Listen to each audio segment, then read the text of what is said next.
how to buy Robux with PayPal. This is a step-by-step guide and this is quite easy to do.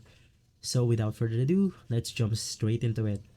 First things first, I am inside the web version of Roblox right here now. It does not matter whether you're using the application mobile version or the web version right here. All you have to do is to go ahead and click on the Robux icon, click on buy Robux, and basically in here we are then going to choose the Robux that we want to purchase.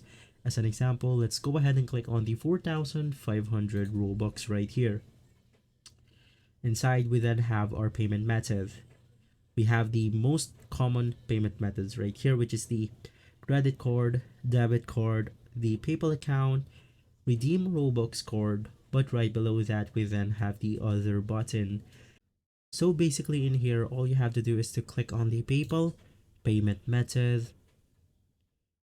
and you then have to go ahead and enter your PayPal account and you should be good to go. If this video has been helpful for you, please consider by liking and subscribing. I'll make sure to see you again next time, and as always, thank you.